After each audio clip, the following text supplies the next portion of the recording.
melakukan sholat, dan yang lainnya juga telah beranjak. Tapi mengapa mereka tetap duduk dan mendengarkan Muhammad? Saudaraku Abu Yasir, mereka sedang menulis wahyu yang diturunkan kepada Muhammad yang disebut Al-Quran. Ya Huyai, wahai saudaraku, mengapa mereka menulisnya kalau mereka sudah menghafalkannya di dalam dada-dada mereka, sebagaimana yang mereka katakan? Nanti aku jelaskan. Aku rasa sekarang mereka mengetahui keberadaan kita. Ayo kita pergi dari sini.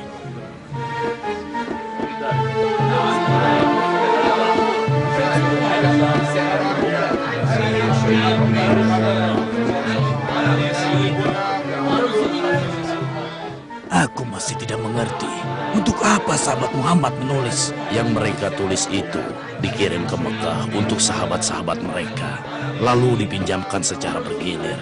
Lalu apakah di Mekah masih terdapat sahabat Muhammad? Tentu ada beberapa kaum papa yang memang tidak mampu berhijrah. Lihatlah, bukankah itu Abad bin Muslim? Dan putranya dan di belakangnya adalah Abdullah bin Salam dan Habun al-Jamil. Muhammad mengatakan bahwa agama yang telah dibawanya itu adalah agama yang paling benar. Dan kami bangsa Yahudi, pengikut Taurat, dalam kesesatan. Demi Allah, hal itu benar. Kalau memang yang kau katakan itu benar, ya Abad bin Busrin, kenapa Muhammad meninggalkan Ka'bah yang sewaktu dia di Mekah, dia sholat menghadap ke arahnya. Dan sekarang, sholatnya menghadap ke Baitul Maqdis yang merupakan kiblat kami bangsa Yahudi. Cuma karena dia berhijrah ke Yasrib. Nah, dia menipu kita agar kita mengikuti apa yang dia katakan. Padahal sebenarnya dia munafik. Kurang ajar. Kalianlah sebenarnya orang yang munafik. Tidak perlu menimbulkan fitnah di antara umat ya temanku. Pergilah. Jangan urusi mereka ya Abah. Tidak, sebelum aku menjawab pertanyaan orang ini. Ketika berada di Mekah, Rasulullah Shallallahu Alaihi Wasallam sudah menghadap ke arah Baitul Maqdis ketika dia sholat. Dan pada saat di sana, posisi sholatnya berada di antara Ka'bah dan Baitul Maqdis. Sedangkan di Madinah, tidak seperti itu posisinya. Oh, jadi maksudmu Muhammad sudah dari awal sholatnya menghadap Baitul Maqdis, begitu? Benar. Kalau memang dia berbeda dengan apa yang kami yakini, kenapa mengikuti kiblat kami dan menelantarkan Ka'bahnya? Bagus sekali, Habun. Ayo jawab anak pintar, ayo. Kenapa tidak kau tanyakan sendiri saja kepada Muhammad tentang hal ini?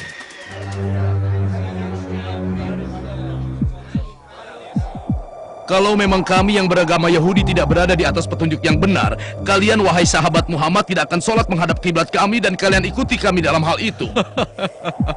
Sudah cukup yang kau dapatkan dari kami untuk hari ini, ya Abad. Jangan lupa, ceritakan kepada Muhammad tentang pembicaraan kita hari ini. Ayah, mengapa engkau diam dan tidak menjawab orang-orang itu? Apa benar kita telah merubah kiblat kita? Mari sebentar, nak. Ayah akan jelaskan padamu. Kiblat kita tidak pernah mengalami perubahan, nak. Sejak dari awal, Rasulullah Shallallahu Alaihi Wasallam telah melaksanakan sholat menghadap Baitul Maqdis, menghadap ke arah padang pasir yang berada di Palestina sebelah sini, dan Mekah berada di sini. Tapi ketika beliau berada di Mekah, beliau menghadap dua kiblat karena posisi Ka'bah berada di antara sholatnya Nabi dan daerah Baitul Maqdis. Lalu, kenapa beliau tidak melakukan hal yang sama ketika beliau berada di Madinah? Karena posisi Madinah berada di sebelah sini, nak. Jadi tidak mungkin Rasulullah Shallallahu Alaihi Wasallam menghadap ke Baitul Maqdis dan Ka'bah secara bersamaan. Maka Allah memerintahkan Rasulnya yang mulia untuk menghadap ke Baitul Maqdis ketika sholat. Beritahukan kepadaku, saudaraku. Ketika kita pergi untuk mengunjungi Muhammad, lalu berbincang-bincang dengan dia, apa saja yang engkau ketahui tentangnya? Maksudku, apakah dia itu benar-benar nabi yang telah disebutkan dalam kitab Taurat kita? Itu hanya Musa, memang dia nabi. Apakah engkau telah menelitinya, kalau dia orangnya? Ya. Kalau memang benar, lalu kenapa kau tidak mengikutinya? Karena aku memusuhinya.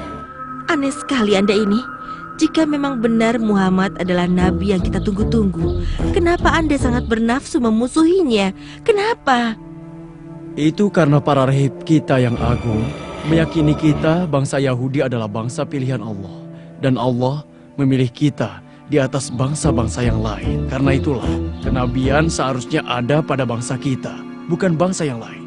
Dan kalau kita mengikuti Muhammad, hal itu akan melecehkan bangsa kita sebagai bangsa pilihan. Semenjak kedatangannya ke Yathrib dan berada di kalangan suku Aus dan Khazraj, dia telah mendamaikan dua suku itu. Yang sebelum kedatangannya selalu bermusuhan, padahal permusuhan mereka mendatangkan keuntungan buat kita. Berarti ini urusan keduniawian, bukan urusan agama.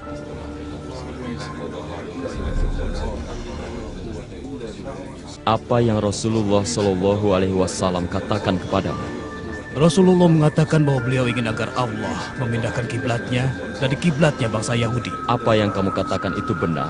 Aku menyaksikan sendiri bahwa Rasulullah Shallallahu Alaihi Wasallam memandang ke langit dan memohon kepada Allah agar memindahkan kiblatnya. Kau benar.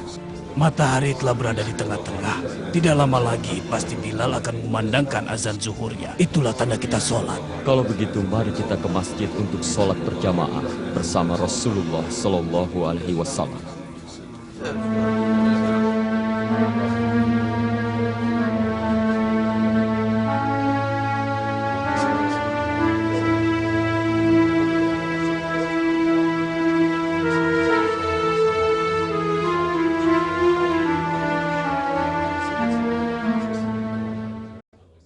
بسم الله الرحمن الرحيم.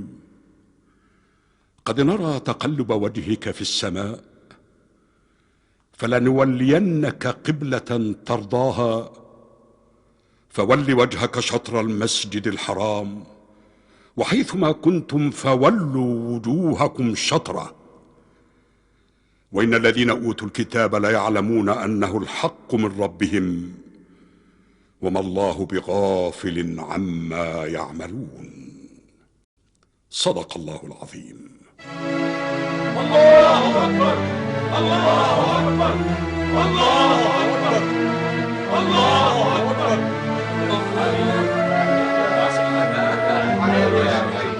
Wahai teman-teman Ansor, Allah sebagai saksi, aku telah sholat jamaah bersama Rasulullah Shallallahu Alaihi Wasallam menghadap ke arah Baitul Atiq.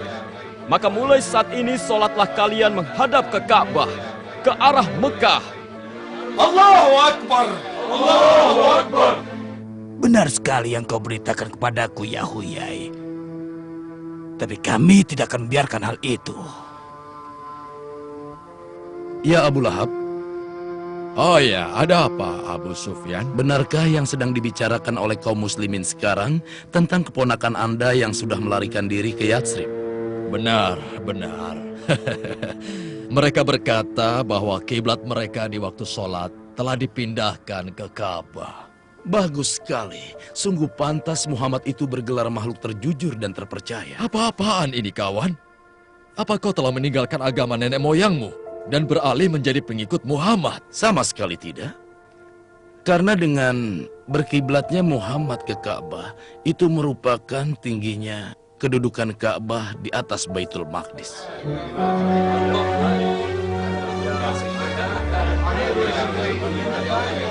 Apa jaminannya bila kita telah sholat menghadap Ka'bah? Muhammad tidak mengembalikan sholat kita menghadap Baitul Maqdis lagi. Katakanlah padaku. Sesungguhnya Allah berfirman dalam kitabnya yang mulia.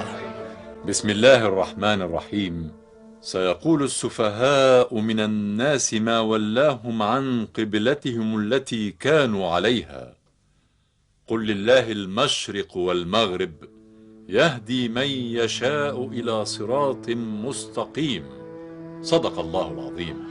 Orang-orang yang kurang akalnya, siapa yang dimaksud dengan itu? Kalianlah yang dimaksud, wahai rahib-rahib Yahudi, dan juga kaum dari musyrikin Arab. Dan juga orang-orang munafik seperti mereka yang telah dibeberkan kebusukan mereka melalui ayat pemindahan arah kiblat ini. Ya, baiklah, baiklah. Kalau begitu kami berjanji akan bertemu dan berbicara dengan Muhammad. Kalian jangan khawatir. Ya Muhammad, Kami ada permintaan sedikit. Permintaan mudah.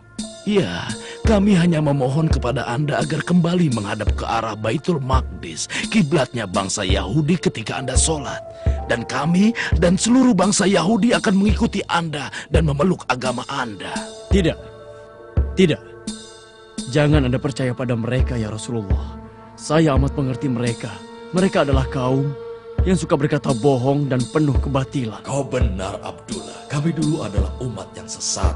Tapi sekarang, kami ingin mengikuti kebenaran bersama Muhammad seperti yang telah kau lakukan. Dan nanti ketika Muhammad mengembalikan kiblat ke Baitul Maqdis, kita beberkan di hadapan publik bahwa dia melakukan tawar-menawar dengan agamanya, biar semua orang tahu siapa dia sebenarnya. Dia itu tidak pantas untuk diikuti. Sahabat-sahabatnya pasti akan meninggalkannya. Bismillahirrahmanirrahim. Ya ahlal kitab qad ja'akum rasuluna yubayyin lakum kathiran mimma kuntum tukhfuna min al-kitab wa ya'fu an kathir. قد جاءكم من الله نور وكتاب مبين يهدي به الله من اتبع رضوانه سبل السلام ويخرجهم من الظلمات إلى النور بإذنه ويهديهم إلى صراط مستقيم صدق الله العظيم.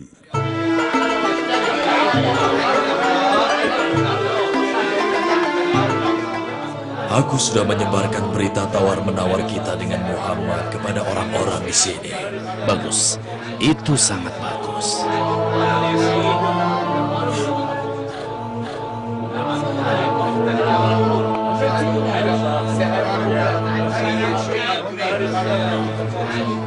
Coba lihat, itu Abad beserta temannya yang juga pengikut Muhammad. Ya, kau benar. Dan aku lihat mereka tidak berani lewat sini. Memangnya kenapa?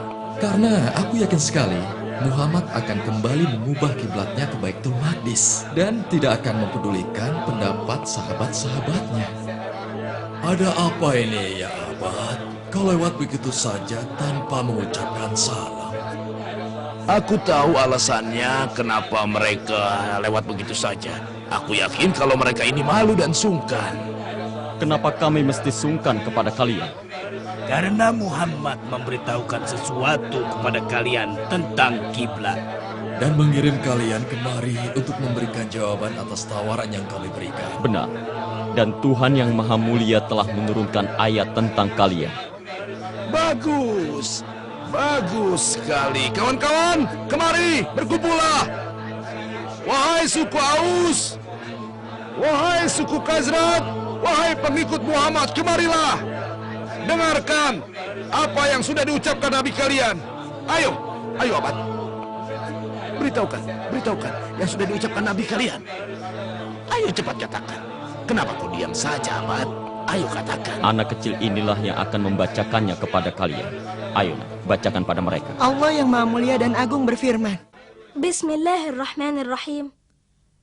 Walain ataita alladhina utul kitaba bikulli ayah ما تبع قبلتك وما أنت بتابع قبلتهم وما بعضهم بتابع قبلة بعض ولئن اتبعت أهواءهم من بعد ما جاءك من العلم إنك إذا لمن الظالمين صدق الله العظيم. الله أكبر الله أكبر. Allah menyingkap akal bulus kalian, wahai orang-orang Yahudi, dan mengembalikannya seperti senjata makan tuan, dan mewahyukan kepada nabinya agar tetap berpegang kepada kiblatnya. Kalian adalah bangsa yang membuat malu Nabi Musa dan menustakannya. Tetapi kami adalah orang-orang yang mempercayai Muhammad dan mengikutinya meskipun harus menyelam bersamanya ke dalam lautan. Allahu Akbar. Allahu Akbar. Tenang. Kalian jangan senang dulu. Kiblat kami Baitul Maqdis tentunya lebih utama dan lebih mulia dari Ka'bah yang menjadi kiblat kalian. Mengapa demikian, hai orang Yahudi? Itu Itu karena letaknya di tanah suci, tempat kelahiran Isa Al-Masih. Memangnya orang-orang Yahudi mempercayai kenabian Isa? Tidak sama sekali. Tetapi kalian kaum muslimin mengimani kenabiannya kan? Dan Baitul Maqdis jelas lebih agung karena tanah itu tempat berhijrahnya para nabi yang diturunkan Tuhan kalian. Jadi jelas tentunya lebih agung kan? Janganlah kalian merasa senang dengan hujah kalian, wahai Yahudi. Karena perlu kalian ketahui adanya ayat yang menyebutkan keutamaan Ka'bah. Allah Subhanahu wa taala berfirman, Bismillahirrahmanirrahim. إن أول بيت وضع للناس للذي ببكة مباركا وهدى للعالمين صدق الله العظيم. Lalu bagaimana nasib sahabat kalian yang meninggal sebelum diubah arah kiblat? Dulu mereka sholat di Baitul Maqdis, jadi sholat mereka tidak sah. Kau telah berdusta atas nama Allah ya Huyai. Allah tidak akan menyia-nyiakan iman mereka. Dan Allah memberikan mereka ganjaran pahala dengan penuh dan tidak dikurangi. Seperti yang telah Allah firmankan. Apakah kalian punya dalih yang lain? semoga Allah menghinakan kalian, wahai bangsa Yahudi. Demi Allah, kalian sudah mengenal Muhammad SAW ketika disebutkan cirinya di dalam Taurat. Tetapi kalian menyembunyikannya. Dan kalian tidak pernah mau mengakuinya. Sesungguhnya Allah, malaikat-malaikatnya dan ciptaannya melaknat kalian. Bismillahirrahmanirrahim. Innal ladzina yaktumuna ma anzalna minal bayyinati wal huda min ba'di ma bayyanahu lin-nasi fil kitabi ulaika yal'anuhumullah wa yal'anuhumul la'inun. صدق الله العظيم.